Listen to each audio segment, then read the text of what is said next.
नाज़रीन वाक़िया का कंदासीं रोडी मां जिथे घर मां चोरी की कोशिश दौरान वज़ामत ते ॿिनि भाॻियुनि जे क़त्ल वाक़े बाद पुलिस जो ऑपरेशन थियो आहे जंहिंमें हिकु चोर मारिजी वियो आहे। रोडी वेझो घर मां चोरी की कोशिश दौरान वज़ामत ते ॿिनि भाॻियुनि जे क़त्ल वाक़े बाद पुलिस जे ऑपरेशन में हिकु चोर मारिजी वियो आहे। तफ़सील मालूम कयूं था सैफुल्ला बलोच टेलीफोन लाइन ते मौजूद आहे। सैफुल्ला कहिड़ा तफ़सील आहिनि आगाह कजो।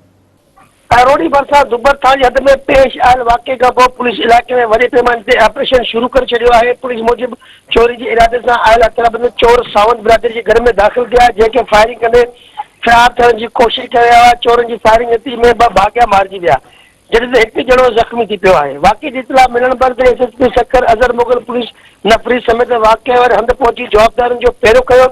पुलिस ऐं चोरनि विच में फायरिंग जी टेवड़ दौरान हिकु चोर मारिजी वियो, जंहिंजी सुञाणप दुबर थाने जी हद ॻोठ काबिल जागर जो वासी आज़ाद पुट सजण जागर तौरु थी आहे। पुलिस मूजिबि मारिजी वियल चोर जे कब्ज़े मां हथियार पिणु बरामद कया विया आहिनि। लाश पुलिस तहवील में वठी छॾियो आहे। पाकिस्तान रोडी मुंतक़िल करण खां पोइ इलाइक़े में सर्च ऑपरेशन जारी आहे। ॾोहारनि जा ठिकाना ड्राहे तट साड़े मसमार कया विया आहिनि। एसएसपी सक्कर अज़हर मुग़ल जो चवणु आहे त ॿिनि जवाबदारनि जी गिरफ़्तारी ताईं इलाइक़े में ऑपरेशन जारी रहंदो, जॾहिं त वाक़े बाबति वधीक जांच ऐं कानूनी कार्रवाई पिणु जारी आहे। जी सैफुल्ला बलोच, तव्हां जी महिरबानी तफ़सील ॾियण जे लाइ।